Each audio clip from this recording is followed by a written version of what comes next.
भू कानून अगर होता तो हमारा उत्तराखंड आज सुरक्षित रहता, दिव्य रहता, निर्मल रहता, पावन रहता, पवित्र रहता। लेकिन आज भी बहुत से युवा, अनेक युवा हैं जो इस भू कानून के लिए आज आंदोलनरत हैं। और मैं तो अपनी कथा के माध्यम से कहता हूं कि अगर आप सब लोगों को उत्तराखंड से, अपनी देवभूमि से, अपनी मातृभूमि से, अपनी कर्म भूमि से अगर प्रेम है तो आप संगठित होकर के चले। कैसे चले?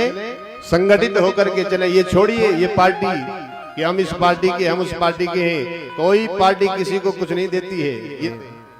इसलिए आज भी आप सभी से मेरा निवेदन जद गई कथा तो सुनना चाहिए। अगर तुम ते उत्तराखंड से प्रेम जे तो एक होगी, संगठित होगी। अब आना चुनाव 2027 में अब ताकत दिखे दिया और इन ताकत दिखावा कि जो भू कानून और मूल निवासी हैं, मूल निवास भू कानून पक्ष में जो नेवता आवाज उठा लो वह तो ही वोट दिया, नहीं तो क्या और देने जरूरत भी नहीं, कोई जरूरत नहीं है। क्यों? अगर आज हम जागृत नहीं हुए, आज अगर हमने अपने उत्तराखंड को नहीं बचाया तो कल ये हमारे लिए अभिशाप बन जाएगा और हम यहाँ द्वयम दर्जे के लोग हो जाएंगे। क्या हो जाएंगे? द्वयम दर्जे के।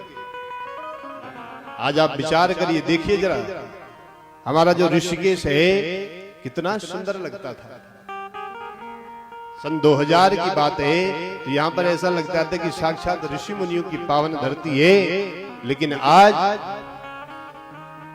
उन भ्रष्ट लोगों ने हमारी देवभूमि को ऐसा छिन्न भिन्न कर दिया कि देवत्व तो यहाँ रह ही नहीं गया, यहाँ तो अयाशी का अड्डा बना दिया है?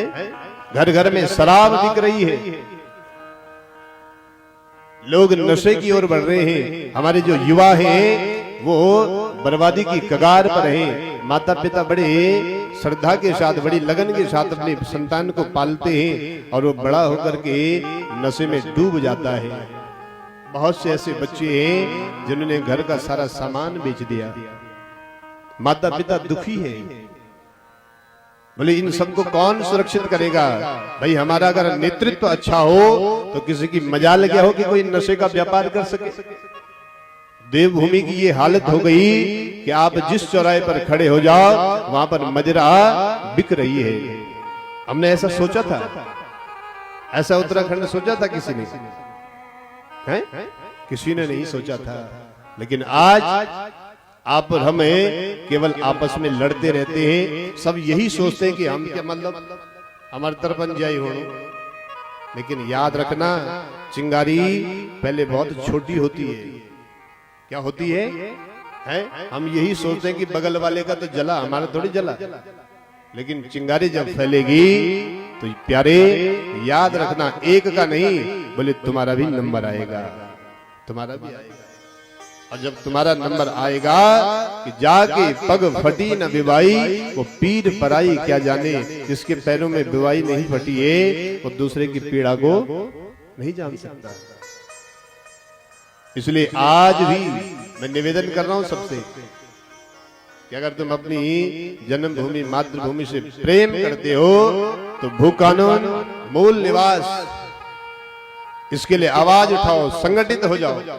और जब इसके लिए आवाज उठाओगे तो फिर चाहे वो कितना भी बड़ा पदाधिकारी है, कितना भी बड़ा शासक प्रशासक है, उसको हमारे सामने झुकना ही पड़ेगा। अरे आप विचार करिए, जब उत्तराखंड आंदोलन हुआ तो महाराज हमारी मातृशक्ति ने, हमारे युवाओं ने कितना बड़ा बलिदान दिया।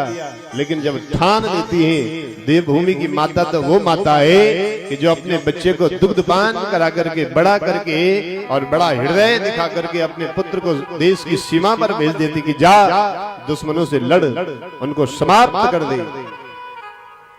लेकिन बेटा पीठ दिखा करके वापस मत आना।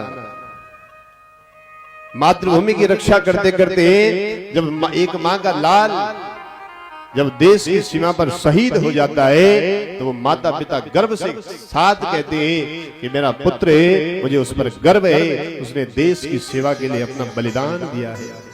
कितना बड़ा त्याग है उस माँ का। अरे इतने बड़े त्यागी, इतना बड़ा त्याग,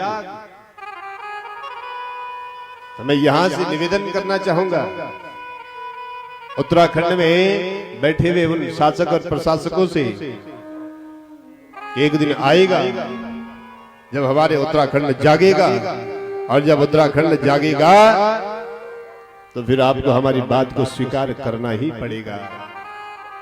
इसके लिए हमें त्याग की आवश्यकता है। जो युवा इस आंदोलन में अग्रसारित हो रहे हैं, जो भी इसका नेतृत्व कर रहा है, अपने अपने नगरों में सब जगह करो आंदोलन, सब जगह आज मांग करिए, और जब मांग करोगे तो इनको मानना पड़ेगा। आज विचार करिए, आप चिंतन करिए कि आप इस देवभूमि में रहकर भी, जिस देवभूमि को हम स्वर्ग मानते हैं, उस देवभूमि को आज नशे का अड्डा बना दिया है। इसलिए हमें बचाना होगा, उठना होगा, और ये शक्ति अगर कोई हमें देता है तो वही मां गंगा हमें यही शक्ति प्रदान करती है, वही परमपिता परमात्मा।